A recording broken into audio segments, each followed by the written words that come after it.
Hi, everyone, and welcome back to another GraphCMS Talks. Today is a bit of a heavy topic. We're going to be getting straight into the importance of a strong content strategy, especially for omni-channel marketing teams. It's heavy, but there's no one else I'd rather be speaking about this with than the one and only Kevin Indig. So, Kevin, why don't you tell us a bit about yourself and about what you're doing, and then we can get to talking. Thank you so much, Ronak. Very, very kind intro. And I'm pumped about the interview here. So about myself, I am VP of SEO and Content at G2. So I run the content marketing and SEO teams.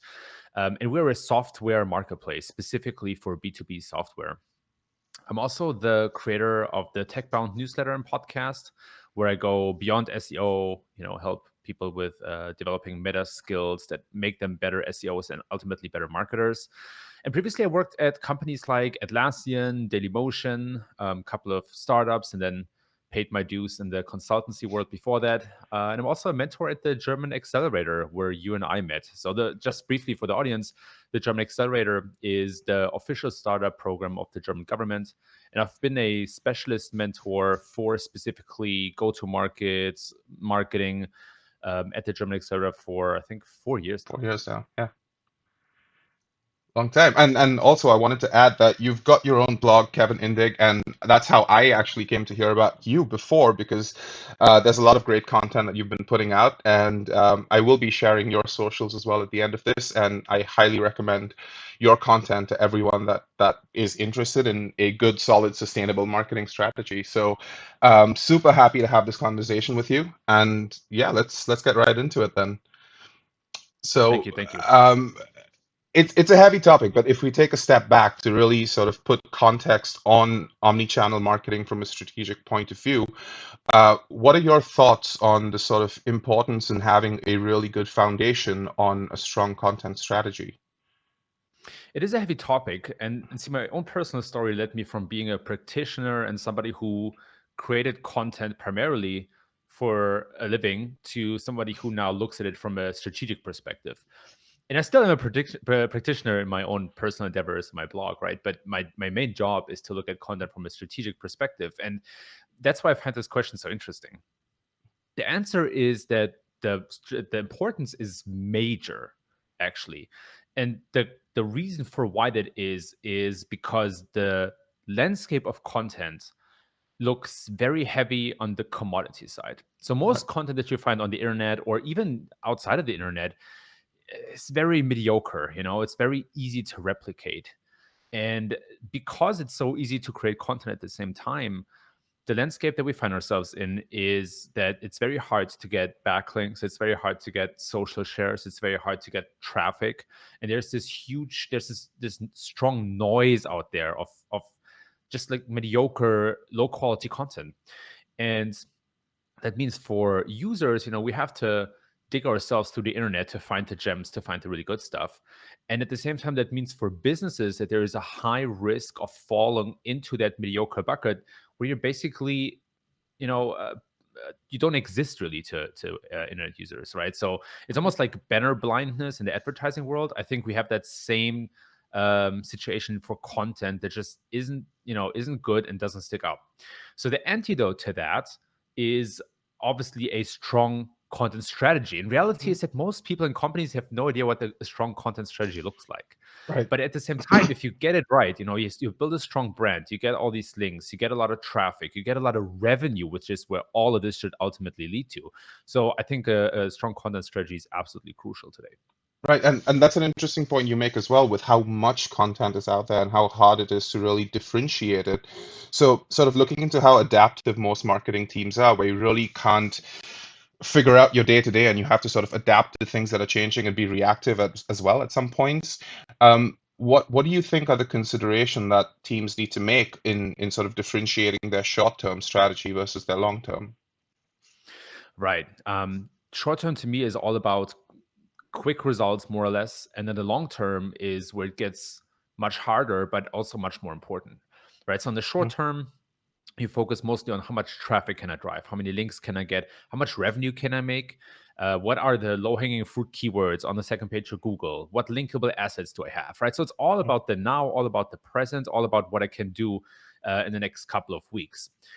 The long term, again, much, much harder, but so much more important. That's where you cover questions like, how can I gain a competitive advantage? What are the topics that we should go for? How can I improve my content quality? How can we Right. improve or build relationships with other brands, webmasters, and sites? And these questions are really, really important to answer, but they take time to answer at the same time. You know, that you need Yeah. to research, you need to plan, you need to build. And so a content strategy is absolutely important, and it has to be looking at the long term. This is a you know a very um, famous mistake that we marketers love to make. We become very tactical very quickly. And Oh don't yeah. get me wrong, the tactics are they're important, and it's you have to have those down. But if they don't tie together in a strategy, then you're prone to fail over the long term, Right. right? So to put that in perspective again, in the long term, you consider this big conceptual, visionary questions. In the short term, you focus on the actual results. Right. And again, considering what you said about relation and building relationships in the long term with the long-term strategy, I think that also bounces off really well to the whole conversation in B2B and B2C, where it's really getting all about the customer experience and generating loyalty and trying to focus more and more on retention.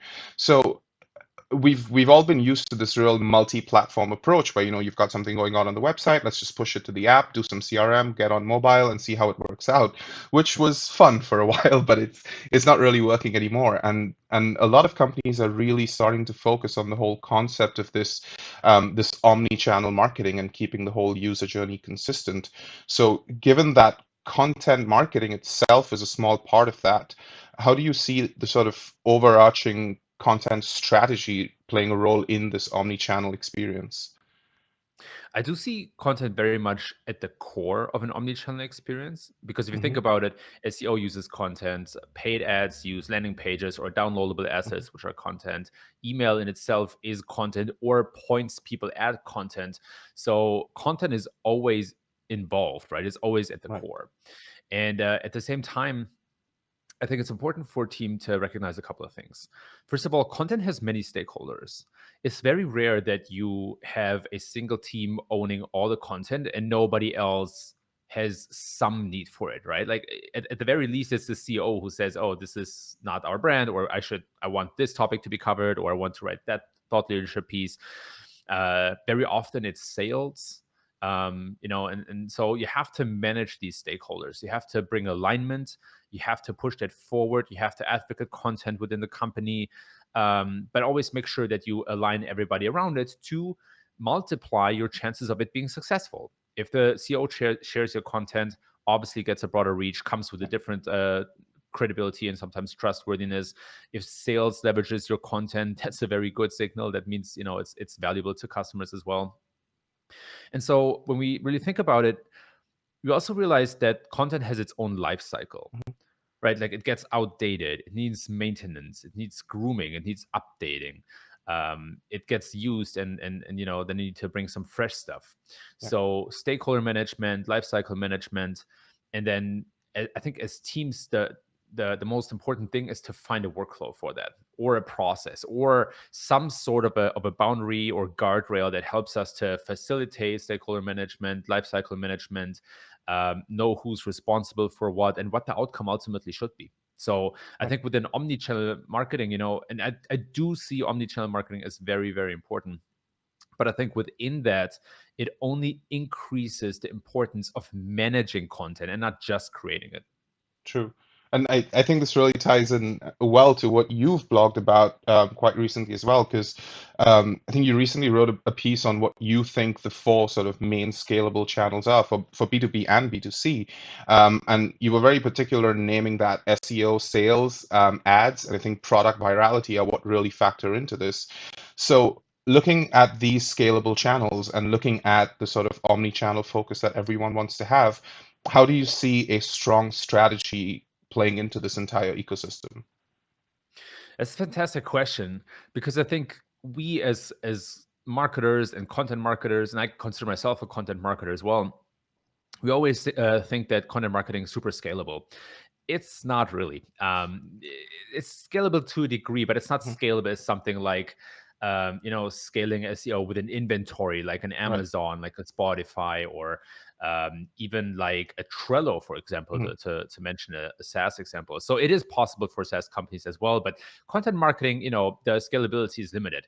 However, I think content marketing is a fantastic support channel for other scalable channels like sales, which you already Hmm. mentioned. So, um, in its best form, I think great content attracts an audience, but is Hmm. also sales collateral.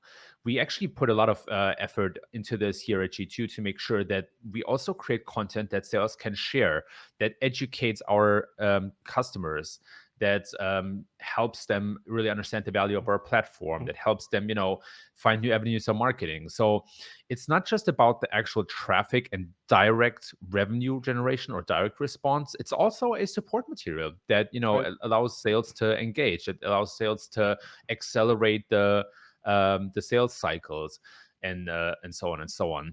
And at the same time, at Atlassian, we worked towards the end of my Hmm. tenure on driving a bit more product virality or product led growth with content. So, just to take a step back, the idea of product virality or Hmm. product led growth is that the product itself contributes to its growth. Right. And some of the best examples of that are Jira, Slack, even Zoom. And it's interesting because most of these products are inherently collaborative. There Yeah. are also other products like a Stripe, for example, that grow just simply by its elegance because they're so much better. So they get advocates who drive the product, and this is almost word of mouth marketing. But the idea is, that the product itself helps with the growth. And at Atlassian, we worked on factoring content into that growth. And the way that we did it is that we tried to cut the wall down between content and the product itself. Yeah. And we had pieces of content that led people directly into the product experience. So it's pretty cutting edge. And I think companies that do this pretty well actually today are Zapier and Canva. Hmm. So Zapier regularly writes um, content that has links to Zaps, and Canva has links to templates. And there's surely other examples out there as well. But I think that's a very interesting kind of development that we've seen, in the last couple of months, maybe 1 or 2 years, where content is a strong accelerator of scalable channels like Right. sales or like product reality. Okay, but of course it's also complemented by a lot of other efforts, and I completely agree with you on the focus being more on the product and the product experience as well. Um, which is why I also find this concept that you talk about with sort of platform confluence to be really interesting because, like you rightly said as well, marketers get used to working with certain channels, and in many cases these channels are sort of within the same ecosystem if we're talking about Amazon or Facebook, for example.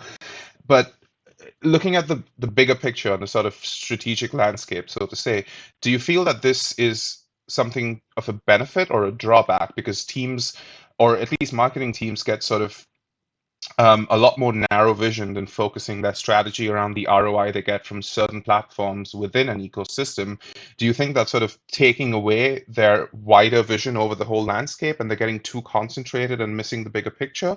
Or do you see something else at play here where the strategy could work out in the long term? I think you touched on a lot of truisms here, and I think this is something that we marketers intuitively understand and feel, but cannot always point our finger at it.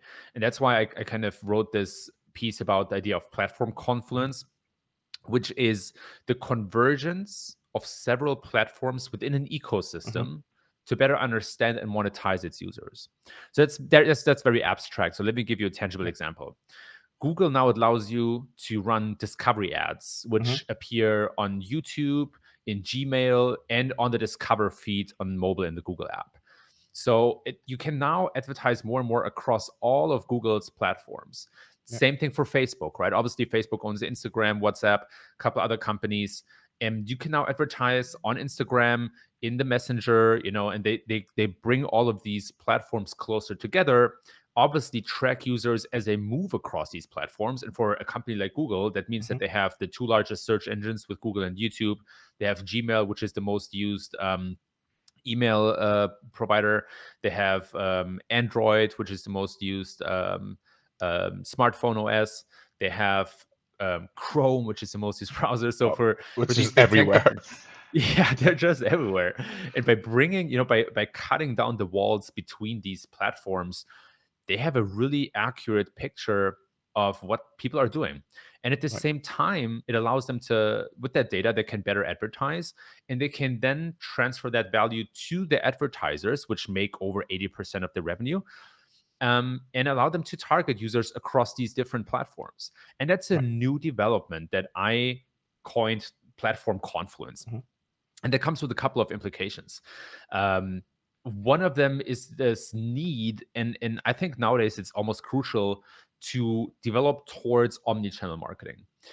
However, you cannot start as a startup to just like be present on 5 to 10 channels. Most of the No, time, you have a single person doing everything, or maybe two people, and it's still not enough. So, the trend or the pull is towards omni-channel marketing. The start is with a strong focus, right? So, depending on your business model, on your product, on your market, the best way to go about it is to focus on a single channel, get really good at it. It could be, something like SEO, could be ads, could be product reality, could even be content marketing, or a couple of things, right? In the beginning, it's just about getting traction, getting customers, and then you build those growth loops. And so as you mature over time, you hit these kind of milestones and these yeah, inflection points. And that's when you make the decision to venture into other channels. And right, that's when you think about, how can I, for example, start by repurposing the content I have into another channel. Something like, okay, I wrote a couple of pieces of content. Can I make a little graphic for that for social media? Can I record an audio version for podcasting? Can I make a little video for YouTube or something like that? So you try to repurpose some of that content until you get to a point of growth where you have enough resources for somebody to really take on that channel, and then you see right. like a big um, um, explosion in growth. A good example of that is actually Ahrefs. It's an SEO tool, and it's a little bit meta because we talk about Yeah, marketing. But what they did really well is they started with a very strong blog, and then they started to repurpose some of that into videos. Then they hired a person to fully take care of videos, and now their video channel brings in, I think they have over 500,000 subscribers or something oh wow, I crazy didn't know it like was that. that big. It's huge. It's absolutely major, and they do a fantastic job. I talked to Sam O, who runs the Mhm. YouTube channel, about the growth and how they did it, and it's very fascinating, right? And I think that's the right way to go. So Mhm. you start with one channel, you start small, you start very focused, and once you hit critical mass there, then you venture into the next channel and into the next channel, and then after a while, you hit that situation where you serve many channels, and then the quest becomes to bring them together yourself, Right, right? So the same way that we see platform confluence on big tech platforms, brands can do the same thing, right? Brands yeah, can connect their email channel to video, to text, to social, and then bring that data together, track their audience across these different channels, and monetize them better, understand better when they're ready to sign up for something or to become customers, right. right? So the beautiful thing is that this platform confluence also applies to brands. It takes a while to get there, but once you get it down, it's kind of You build an it's ecosystem of fun. your own of sorts. Yes, yes. Perfect. Well, great. I think those have been some really heavy points, and there's a lot to take away. So maybe we can take it back a step and sort of end on a bit of a lighter note. I'd love to know. I mean, like we've talked, and you've done a lot over the years around content and SEO and scaling, and just been all over the sort of um, marketing landscape from a strategic and operational point of view. So I'd really love to know, in your opinion, sort of what are some recommendations you'd have for teams who really want to build a strong strategy when they're transitioning from this multi-platform to sort of omni-channel approach. Yeah. I love that question. And I think we can learn something from the idea of product development and product innovation. So in the startup world, there's this concept of product market fit. I'm sure everybody on this, everybody listening and watching, understands the idea. It's basically this point when your market loves the product, right? You have a strong word of mouth, you have strong retention, people really want to get in. And I think the same can apply to the idea of content and a content strategy. And I call that content market fit. Right. And the idea of content market fit is that you really understand your audience. Your content is highly desired by them. You have a high dwell time, many pages per session, lots of organic backlinks, social shares, and all that kind of stuff. And so if that holds true, and if I'm right here, then, and I've observed this a couple of times over my career, then the next channel is basically being pulled out of your company, right? So what I mean by that is, say you start with a single channel, and then you think about, okay, what channel should we tackle next? Right. The first answer to that question is, where is your audience present? Do they listen to some podcasts? Do they subscribe to some YouTube channels? Are they on some Facebook group or something like that? This is all data, and these are all or data points that you have to get from your audience, right? You basically have to ask your customers, like, what else do you consume? Where do you spend your time? What is interesting to you? What's exciting to you? And that will open the path to a secondary channel. And Right. then you experiment with that channel. Nowadays, honestly, I think it's a perfect time for experimentation, because the attention span of audiences is relatively short, but it also means they have short Time. memories. So yeah, exactly. So if you try something out, it's not as painful anymore. It's nobody actually really cares. So try some channels out that might make sense. Could be a subreddit, right? It doesn't have Right. to be something as big as YouTube, but look at where your audience spends time. Try out try out some things or run some experiments within those channels, and then see if you get traction. And then usually, again, if you have content market fit, Mhm. you see a lot of traction very quickly. The challenge is that the channel kind of defines the format of the content.